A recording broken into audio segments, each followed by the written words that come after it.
nongeye kubaramutsa mu izina ry'umukunzi wacu Yesu Kristo.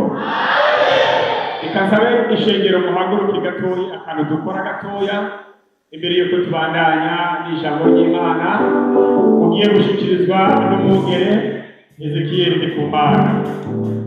Haleluya. Sababu ngo wese igorora bwe warakoze Mana kuduha Yesu Kristo.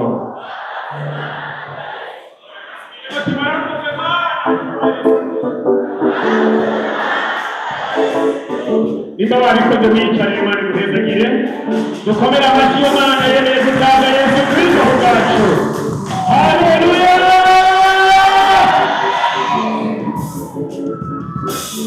Ni umunsi mwiza umugisha,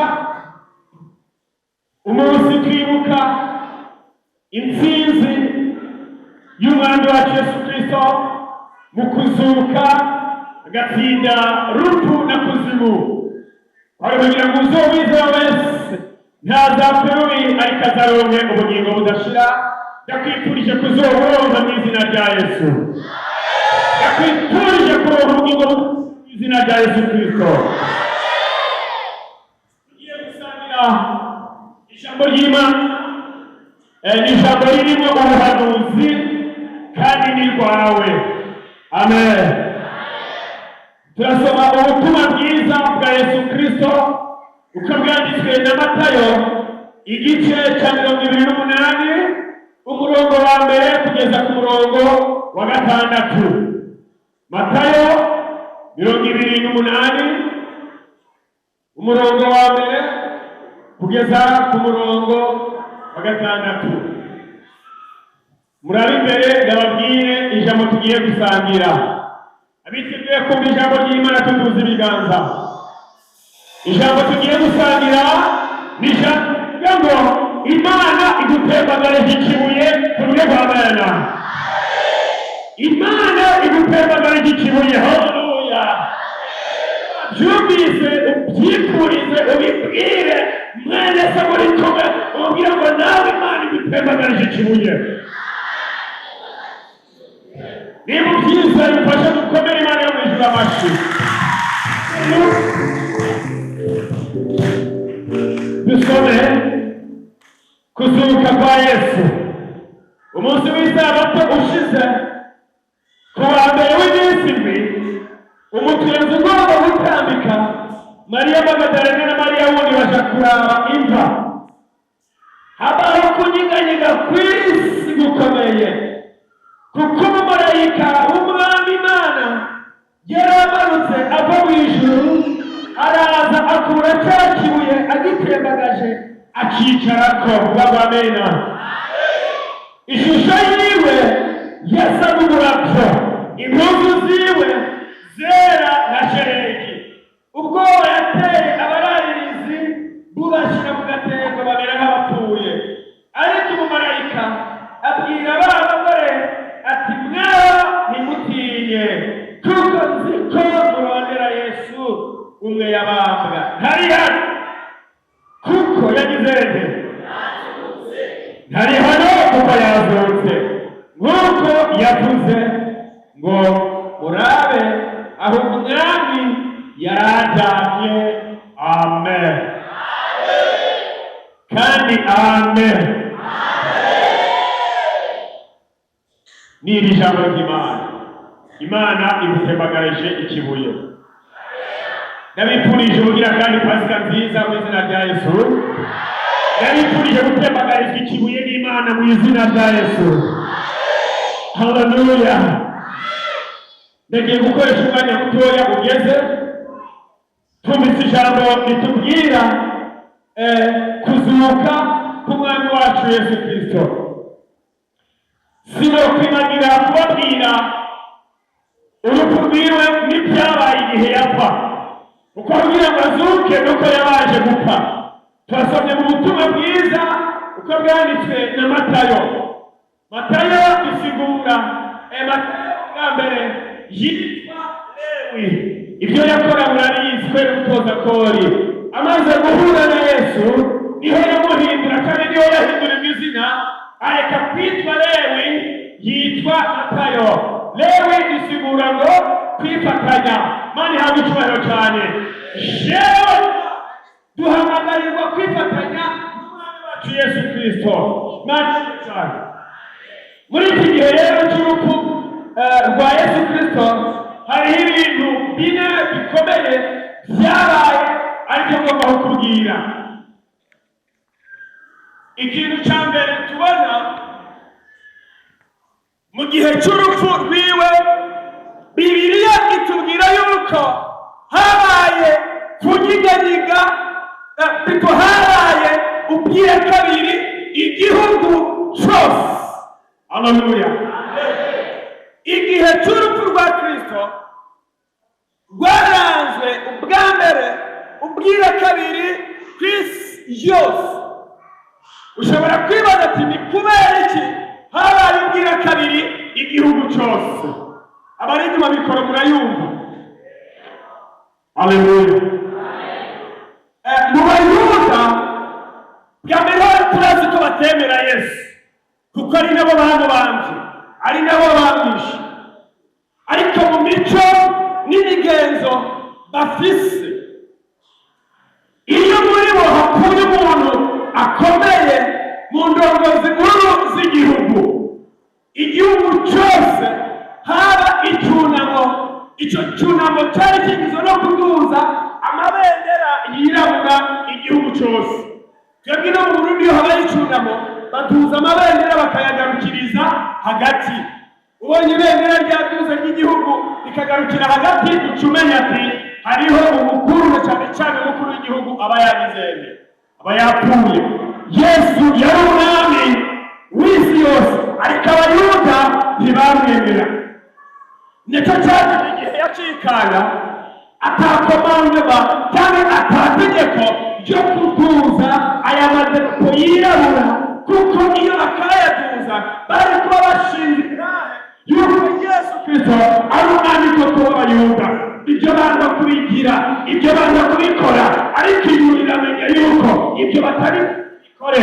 Ijuru ritarishinga yuko igihugu cyose iyo kiva kikagera uhereye Nyarutaraha kugeza hejuru kugeza ibukuru haca ubwira kabiri igihugu cyose, kugira ngo bimenyekane yuko hari umuntu adasanzwe. Uwo ni Yesu, mumumpera amashimisho cyane. Haleluya. Ubwira kabiri buba igihugu cyose kugira ngo bimenyekane ko Yesu ari umwami w'Abayuda, ko Yesu ari umwami, kugira ngo ashingirwe intahe ko ari umwana w'Imana koko. Sema amen. Sema amen. Haleluya. Cyakurikiye ngo habayeho kunyiganyiga kw'isi gukomeye cyane. Imisozi irasirana, habaho kunyiganyiga kudasanzwe, habaho nyamugigima idasanzwe. Ababigendereje n'ubu kenshi iyo bumvise nyamugigima cyatangwa kwiga ati hari igishobora kuba bongo kweli. Amen. Muri Israel, mu Bayuda, umuntu akomeye nk'uyu apfuye. Mu kubimenyekanisha, mu kubivuga, kugira ngo abantu bose bamenye yuko umwami yatanze, basohora ikintu cyose kivuga, ikintu cyose gisabirana, ikintu cyose gisemerera, ibintu byose bisohora maze mu buryo bwa rutura byavuga. Hakabaho kunyiganyiga kudasanzwe, hakabaho imituragaro idasanzwe, ariko bamenye ko ari Yesu yapfuye barinumira. Baranga gutangaza iby'urupfu rwa Yesu Kristo kugira ngo ntibemeze yuko ari umwami, ariko Yesu ni umwami. Yesu ni umwami kandi ni umwami w'abami. Izina riruta ayandi mazina yose. Ijuru rero ritarituma ibyo Abayuda batakoze, ibyo Abayuda banyegeje, ibyo Abayuda baza gushinga ijuru ritari mushinga intahe rituma isi yose rituma igihugu cyose habaho za nyamugigima imisozi irasirana. Haleluya! kugira ngo bimenyekane ko hapfuye umugabo uruta abandi bagabo, kugira ngo bimenyekane ko Yesu ari umwami w'abayuda. Haleluya! abakunyiganyiga gukomeye cyane, imisozi irasirana kugira ngo bimenyekane Yesu aracikanywe, Yesu arampfiriye, Yesu aramupfiriye, Yesu apfiriye abari mu mubiri bose. Imana yacu ihabwa icyubahiro cyane. Kigira gatatu, Bibiliya itubwira ngo igihugu cyari gikingiriye ahera hose, atamukasi ukoresheje, atangwenda ukoresheje, atamugita, atagipanga, atakintu icyo ari cyo cyose gifise ubundi gikoreshejwe, ngo bazabona cya gitambara kiratantambutse, gitantambutsemo kubiri, kugira ngo natwe turonke uburenganzira bwo gushika hera. Imana yacu ihabwa icyubahiro cyane, kugira ngo natwe twishikire mu mbabazi z'Uhoraho. Igitambara kiratantambuka, imbere yaho nta muntu ushobora kurengana ahari icyo gitambara, kuko inyuma yaho hagereranywa n'ahera ki. Ariko turafise uburenganzira bwo gushika hera h'Imana. Sema amen. Icyakurikiyeho yavuze ngo mvuga bine gusa. Haleluya, haleluya. Urupfu rwa Yesu nagomba kubitegereza. Nimba hari igitangaza cyabaye mu gihe cy'urupfu, ni gute atagitangaza cyoba mu gihe cy'izuba? Biramugenza ngo hari igitangaza cyawe, kugira ngo hari igitangaza. Namubyemera uburyo bwawe. Yabwiye ijambo nakuzaniye ririmo ubuhanuzi. Haleluya. Niba hari igitangaza cyabaye mu gihe cyo gupfa, cyobura mu gihe cyo kuzuka. Haleluya. Muri kwa kunyiganyiga kw'isi, muri kwa kwasirana kw'imisozi n'ibindi, Bibiliya ivuga ngo imva zabera, imva ziruhuka, abera barazuka. Haleluya. Ugupfa kwa Yesu kwaranze nuko hari abandi bagize, hari abandi bazutse. Imana ihabwa icyubahiro cyane. Yakwifurije kuzuka ukava mu ngoyi z'urupfu mu izina rya Yesu Kristo. Haleluya, haleluya. Amaze gupfa igihe cy'urupfu rwa Yesu, imva z'abera ziruhuka, abari barapfuye baraba bazima. Ndabona gutangarize kuri iyi Pasika ko hari ibyaba byari byarapfuye ariko bigiye kuba bizima mu izina rya Yesu. Ndavuga ngo bigiye kuba bizima mu izina rya Yesu. Ndavuga ngo bigiye kuba bizima mu izina rya Yesu. Abapfuye tuvuze ibiganiro tuvuga bigiye kuba bizima. Haleluya, haleluya. Bigiye kuba bizima. Bwana Yesu asifiwe sana. Arapfuye, ibyo birabaye, baramuhaye. Barabizi neza yuko ari imisigaro, ari mezita. Bagira inama y'ubwenge, baravuga bati tukaraba nabi. Abigishwa biwe baramwiba, bamukure mu rugo. Mwemwe rero byanyu abantu biba ikiziba. Sawa? Yamwebwe ushobora gusanga mwarabonye byinshi. Bagira inama bati baramutwiba, hanyuma baze babeshe yuko yagize ko yazutse. Baca barondera abararirizi cyangwa abarinzi babyumva, abasoda karuhariwe, abasoda bazi kuvuga neza. Haleluya. Biga ni batoya bari bo bose. uzorabe n'abacungera inzego s'abari mu bose baba baratoranije abantu babona ati bajya ryarahiye ku sibyo barondera abasohoka ryahiye ashobora gucunga neza bamwe bita indahangarye abacungisha imva ya Yesu kugira ngo Yesu ntazuke, kugira ngo Yesu abigisha ntibaze kumwiba ngo baze bavuge ngo yazutse mu kumba atari byo.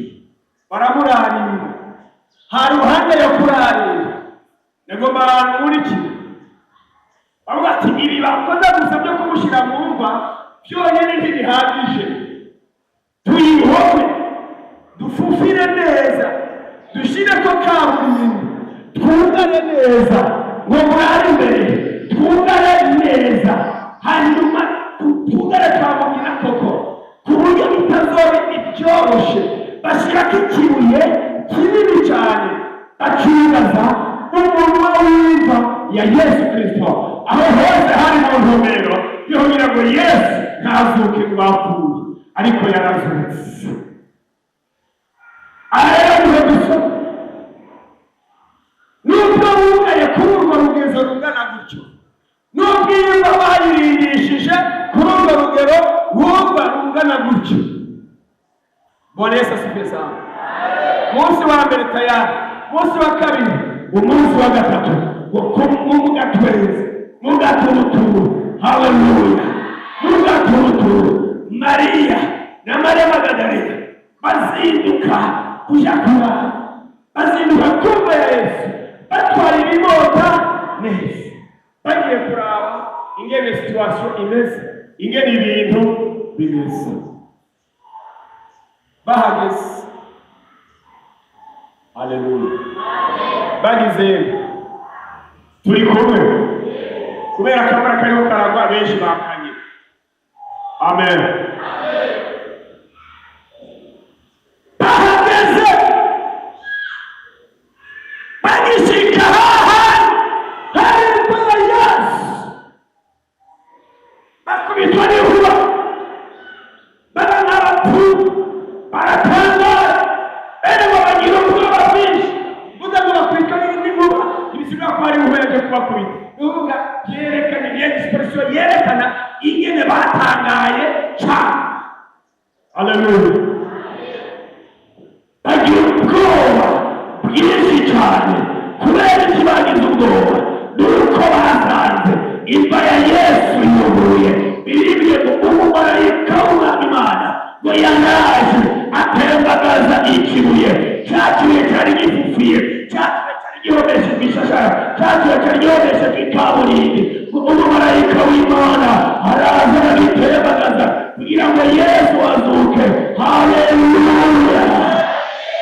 Baje ngo basanga cyakibuye cyatembagaye, basanga ikibuye n'ikikiriko kuri wa munwa w'imva ya Yesu. Haleluya. Maze abagabo barabiyereka barababwira turuya ntacyo mutinya, turazi ko murongera Yesu ntari hano kuko yabimenye, kuko yazutse. Oye umushamiriye Bwana Yesu kwa makofi na shangwe na vigelegele, kwa sababu amefufuka, ameshinda kifo na mauti. Haleluya. Yaranesheje, yaratsinze, ni waturwanira intambara.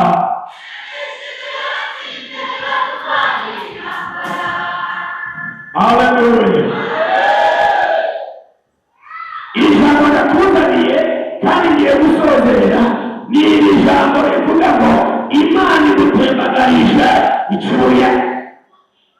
Barangana barugara imbere ya Yesu, uko nawe muri iyi minsi yo uri kuranyurira hari ibyawe bimaze iminsi byawe, hari ibyawe batayibonye bumvaye, ariko nakuzaniye ubuhanuzi yuko uko kwibuka Pasika hari igihe cyawe cyo gutembagarira ikibuye, n'igihe cyawe cyo kubyara ibyarugabo bigiye kuguruka. Sema amen. Umaze iminsi wiyumvira ati mbega jewe ko bituguruka ngo ndonke akazi nk'abandi, mbega jewe ko bituguruka ngo mbyara agakobwa nk'abandi, mbega ko bituguruka ngo mbyara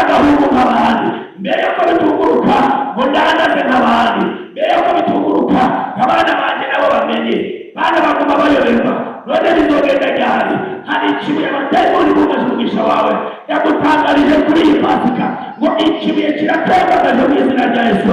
Hari Imana ije gutembagaza ikibuye. Haleluya, haleluya. Hari ikibuye cy'ubukene, abadayimoni birugaje umugisha wawe, yagutangarije ngo Imana iragitembagaje mu izina rya Yesu. Ikibuye cyari cyarugaye ibyawe, wowe urabizi ntiwemerere kubidonagura, ariko ngo hari ibyawe byari byarugawe, hari ibyawe abadayimoni bari barugawe. Imana ngo ukabwira ngo ibyawe, ikibuye cyari cyarugaye umugisha wawe, ikibuye cyari cyarugaye ibyawe, Imana iraje igitembagaze, Imana iragitembagaje. N'aya majambo y'Imana bari gusubiza Imana ibahezagiye. Tugiye gusenga. Haleluya. Haleluya. Umuntu wese agatanga ikibuye, ndagomba Imana intembagariza ikibuye. Kaze dusenga Imana. Nizigira mwabuze umwanya wo gutunganya, kuva mu gitondo abakozi b'Imana bicaye hajya, bakagira ngo ushobore kubikora. Uyu mwanya tugiye kuguruza imitwaro yacu.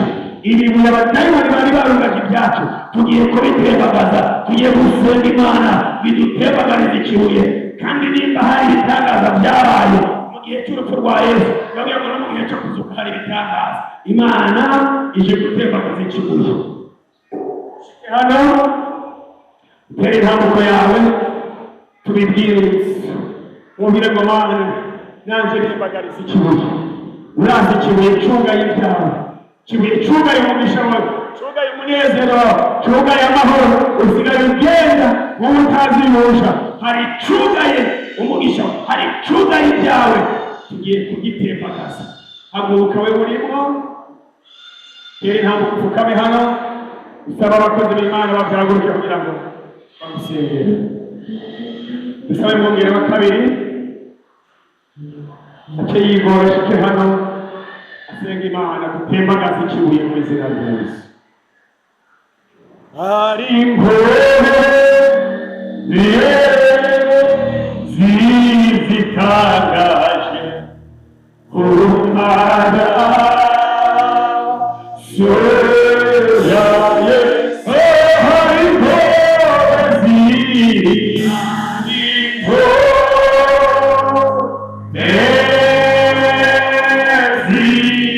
zitangaje urumara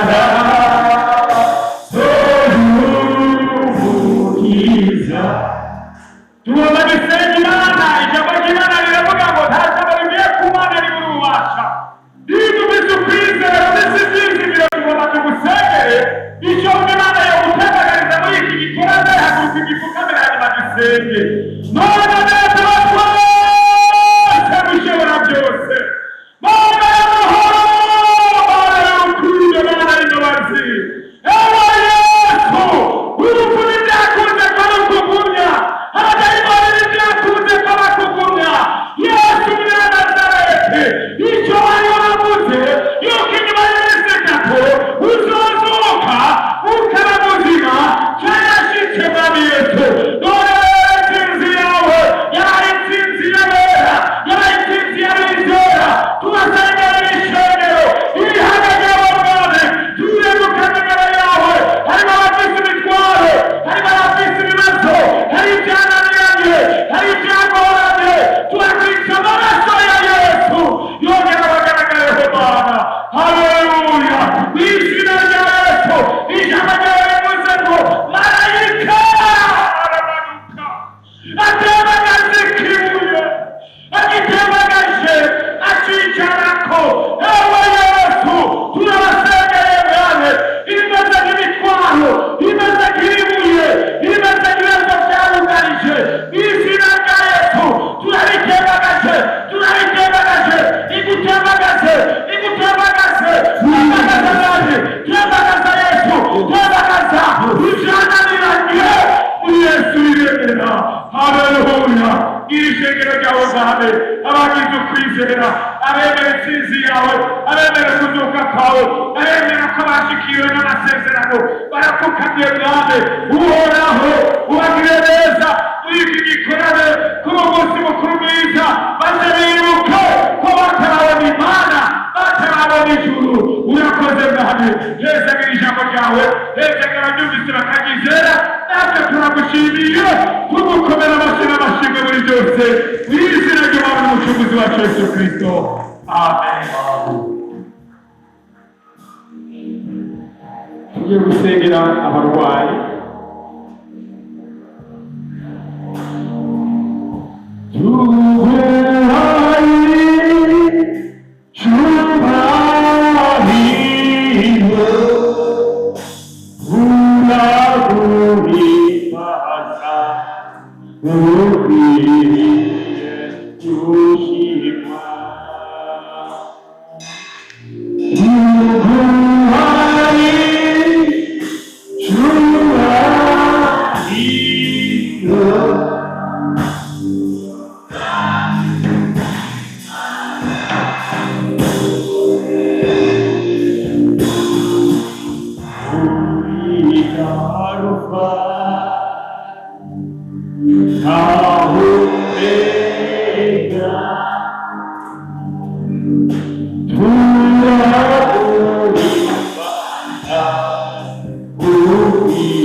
Data mu izina ya Yesu Kristo wapfuye akazuka akanesha urupfu na kuzimu. Ngabo barisinya bugufi barazagira ibibazo by'indwara, hariho ibibuye by'indwara, duhamagaye izina ryawe ry'ubushobozi bagira gutabara ukize aba barwayi, ikiganza cyawe kibashikeko umuriro w'Imana ururuke, umuriro w'Imana uturire umuriro w'Imana zose mu izina rya Yesu Kristo.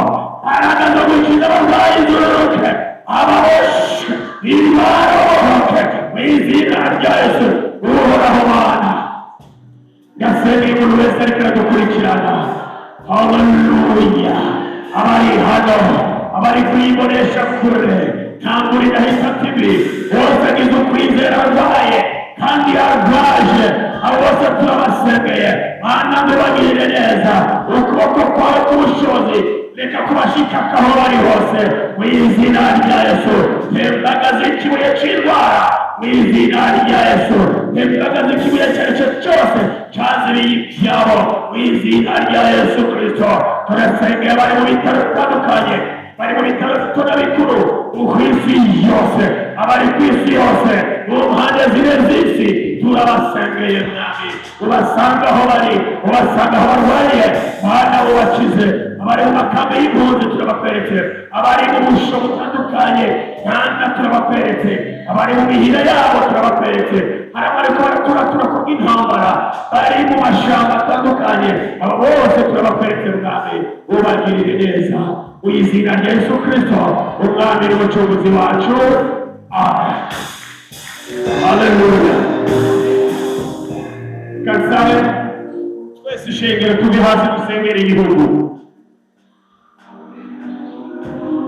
Nk'Abarundi duhamagarirwa gusengera igihugu cyacu, n'abanyamahanga bakunda igihugu, n'abanyarwanda babarimo bahaguruke batanirize hamwe gusengera igihugu. Uze ko duhaguruke dusengera igihugu. Turasengera igihugu, turasengera n'indongozi z'igihugu, turasenga Imana kugira ngo igihugu cyacu gishishikare kuba mu mahoro n'umutekano, kandi turasenga Imana kugira ngo Uburundi nk'uko bivugwa ko ari igihugu cy'amata n'ubuki, Imana isuke ibyo kurya mu gihugu cyacu. Dusabe Mutama mbona afatiriwe nacyo, dusabe Mwarimu Toma ashike hano atuze ijwi asenga Imana. Twese tuzamura ibiganza. Igihugu kidatekanye ntiwotekana, ntibyogenda neza. Imana yose uri mu ijuru, Mana wese Mwami, dusengeye igihugu cyacu. Mana usigaye kukihezagira, sigana imbibe zo hasi n'izo hejuru. Basabye umutekano mu gihugu cyacu cy'Uburundi. turasengera igihugu gihezagire gihezagize ibyo kurya mu izina rya Yesu Kristo. Turasengera indongozi zacu Mana, izo wadushize imbere ngo ziyobore igihugu, uhereye ku mukuru w'igihugu n'abamufasha gutwara. Turasengera byerekaneze Mana kugira ngo inama y'Imana iba ari ikorera muri bo, iba ari ibarongora. Turasengera abashefu bose kuva hasi gushika hejuru mu izina rya Yesu. Turasaba umutima w'urukundo mu gihugu, turasaba umutima wo kubana mu izina rya Yesu Kristo. Turasaba ibihe byiza by'impemburo mu gihugu cyacu cy'Uburundi. Urakoze Imana, urakoze urakora Uburundi n'Abarundi. Izina ryawe rishimwe rihabwe icyubahiro mu izina rya Yesu Kristo umwami n'umucunguzi wacu. Amen. Dukomere amashyi menshi Imana yo hejuru. Abumvise amagambo y'Imana mwese, Imana ibahezagire.